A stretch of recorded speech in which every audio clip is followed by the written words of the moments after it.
जी। अगर किसी का लट्टू ही फूट गया तो लोग कहेंगे बीजेपी वाले ने फोड़ दिया। क्योंकि जो राजनीति है जी। बड़ा दुर्भाग्य है कि पहले राजनीति मुद्दों की होती थी, बिल्कुल जी। आज लालचनों की राजनीति होगी किस चीज। लेकिन अगर आपके मात्र एक वोट से हल्के की तकदीर तस्वीर बदलती है, विकास का पहिया चलता है, तो समझदारी दिखाने का काम करना चाहिए। अजय भारद्वाज और आप इस समय ग्राउंड मीडिया देख रहे हैं और ग्राउंड से जुड़ी हर खबर आपके सामने लेकर के आते हैं। भाई सिरसा जिले से जो भारतीय जनता पार्टी के अध्यक्ष है आदित्य चौटाला, देवीलाल जी के पुत्र हमारे साथ मौजूद है। सबसे पहले तो राम राम जी। आपको भी भारद्वाज जी, और कैसे हो सर, ठीक हो? फर्स्ट क्लास, बहुत जी, बढ़िया। आज जो बड़ौदा उपचुनाव होने जा रहा है उसको लेकर के आप यहाँ पर आए हैं, कोई ड्यूटी लगी है क्या बीजेपी की तरफ से नहीं, आपकी? देखो अभी तो कार्यकर्ता होने के नाते मैं आज आया हूँ। जी सर। उसके बाद देखो कहाँ मेरा उपयोग ये समझेंगे और कहाँ मेरी जिम्मेवारी लगेगी। बिल्कुल सर।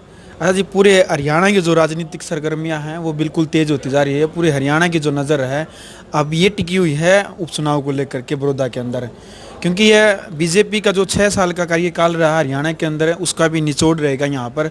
और उस तरफ से कह रहे हैं कि भूपेंद्र सिंह हुड्डा का गढ़ है। हालांकि बीजेपी वाले तो ये बात कहते नहीं, क्योंकि ये आप कहेंगे तो ये नहीं चलेगी है। बीजेपी वाले कहते हैं कि भूपेंद्र सिंह हुड्डा का गढ़ नहीं है। हुड्डा साहब कह रहे हैं कि हमारा गढ़ है, हम ही ये सीट निकालेंगे यहाँ से। और पार्टी के लिए कहते हैं ना जिस स्वाभिमान की बात, अब क्या लगता है पार्टी को कहाँ देखते हैं आप यहाँ पर? देखिए, मैं बड़ा एक स्पष्ट सा व्यक्ति हूँ। जी। अगर आप कहते हो या लोग कहते हैं भूपेंद्र सिंह हुड्डा का गढ़ है, तो फिर वो सोनीपत का चुनाव क्यों हारे? बिल्कुल। अगर ये कहते हैं कि रोहतक इनका गढ़ है, तो दीपेंद्र हुड्डा रोहतक क्यों हारे? जी। देखिए, गढ़ है जनता का। जनता ने देखना है जी।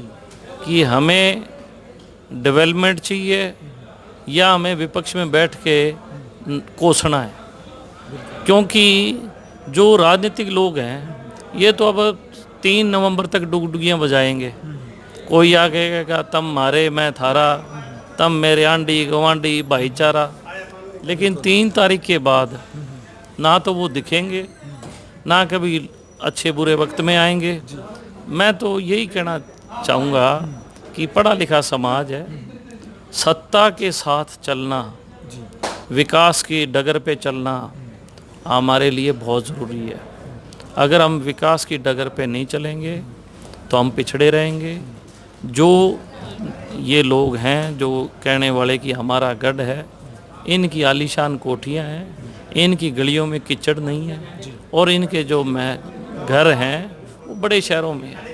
तो आम जन गांव में रह रहे हैं, देहाती लोग हैं, फैसला समझदार लोग हैं, फैसला अच्छा लेंगे, लोग डेवलपमेंट के साथ चलेंगे। बिल्कुल।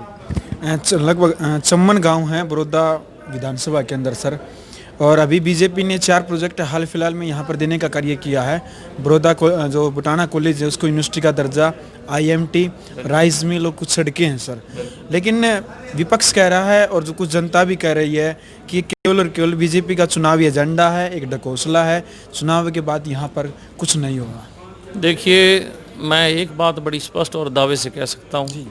मैंने माननीय मुख्यमंत्री जी को बड़ा गौर से समझा है, देखा है। जो भी वो बात कहते हैं पूर्ण रूप से लागू करते हैं, इसमें कोई दोहराए किंतु परंतु नहीं है। रही बात विपक्ष की, आज तो वो कहेंगे क्योंकि आज चुनाव का माहौल है। बड़ौदा के लोग खुश नसीब हैं कि उन्हें यूनिवर्सिटी मिली, 2 महिला कॉलेज मिले, और भी काफ़ी आपने बताया बड़े बड़े प्रोजेक्ट्स मिले हैं। लेकिन मेरा एक सवाल है कि अगर इतना कुछ मिलने पर बड़ौदा वालों को तो एक वोट देना है, और एक वोट देना है सिर्फ 4 साल के लिए। तो भाई अगर कोई आदमी विकास कर रहा है, कोई सरकार इतना काम कर रही है, तो इतने साल गेड़ते गेड़ते हो गए, दादा से गेड़न लग गए थे, बूढ़े जालिए, जवान पीढ़ी आ गई, तो कम से कम एक बार ही देख लो, 4 साल बाद तुम उल्टा अपना हिसाब कर लियो। लेकिन अगर आपके मात्र एक वोट से हल्के की तकदीर तस्वीर बदलती है, विकास का पहिया चलता है, तो समझदारी दिखाने का काम करना चाहिए। बिल्कुल सर, आप सिरसा से ही आते हैं और इससे पहले मैं बताना चाहूँगा कि पिपली के अंदर जो किसान आंदोलन वहाँ पर चला था और बातें चली थी कि किसानों के ऊपर लाठीचार्ज हुआ वहाँ पर, तो अभी किसानों का जो रणभूमि कहूँ मैं शीर्षा बना हुआ है सर लगातार। क्या कहना चाहेंगे 3 अध्यादेशों को लेकर के, जो एमएसपी एक जो किसानों का एक दावा है, कह रहे हैं बार बार विनती कर रहे हैं भारत सरकार से भी हरियाणा सरकार से भी कि एमएसपी वाली जो लाइन है क्यों नहीं लिख देती, वो ऐसा कानून है जब वो कि एमएसपी रेट से कम नहीं बिकेंगी फसलें। मैं एक सवाल पूछना चाहूँगा कि जो पिपली में हुआ, जैसा आप बता रहे हो, उस टाइम किन लोगों ने आह्वान किया था पिपली चलने का? किसान यूनियन के जो अध्यक्ष हैं गुरनाम सिंह चडोणी जी और व्यापारी जी दोनों थे, जी मानते हो? पिपली का जिक्र पूरे मीडिया में, प्रिंट में एक बड़ा हुआ क्रिएट किया गया। उस टाइम ये कहा गया कि व्यापारी किसान एकता और पिपली चलो, कुरुक्षेत्र चलो जी और वो लाठी चार्ज का जो एक बाउंडर बनाया गया,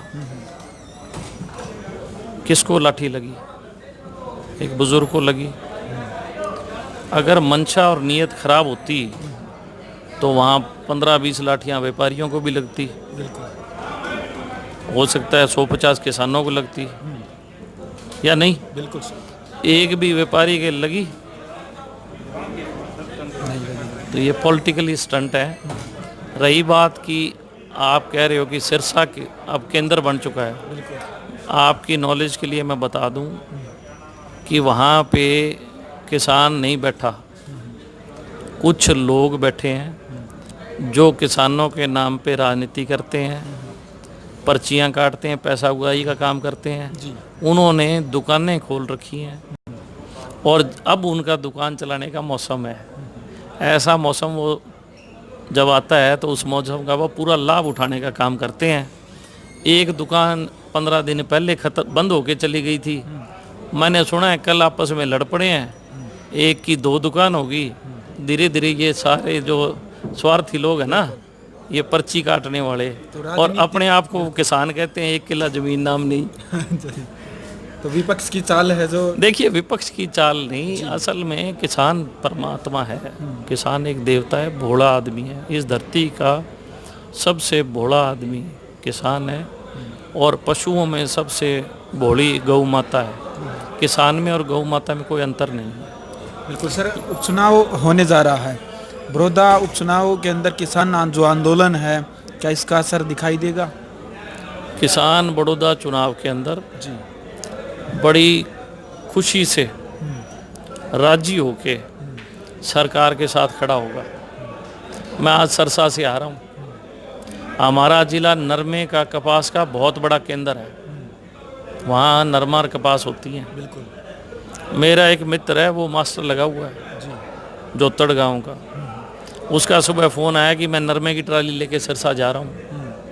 मैंने कहा भाई तेरी तुल जाए तो मुझे बता जरूर देना क्या भाव तुली। सही बात है। और मैं जींद क्रॉस किया तो उसका फ़ोन आया 5715 रुपये। जी तो मैंने उससे सवाल किया, मैंने कहा तूने खारिया क्यों नहीं बेची? तेरे गांव से तो खारिया नज़दीक है। बोला खारिया में व्यापारी तो ले रहा है 5100। अच्छा जी, और सरकारी रेट है? सरकारी है 5700। मैं आपके माध्यम से एक सवाल रखना चाहता हूँ, मेरा मन करता है कि किसान और व्यापारी का जोड़ दिखाने का काम किया कांग्रेस ने कि व्यापारी किसान एकता, और बैक सपोर्ट में कांग्रेस खड़ी थी। बिल्कुल। वो हमारे साथ राजनीतिक खेल खेल रही थी। आज व्यापारी तो कहता है मुझे 5100 में चाहिए, और सरकार कहती है किसान को भी तेरे को हम 5700 देंगे। बिल्कुल। तो माड़ी सरकार या कोई और? किसान के लिए माड़ी सरकार है या कोई और है? ये बिल किस लिए बनाए थे? हमने किसानों को उस चुंगल से बाहर निकालना है जिस चुंगल में पीढ़ी दर पीढ़ी वो फंसता आया है।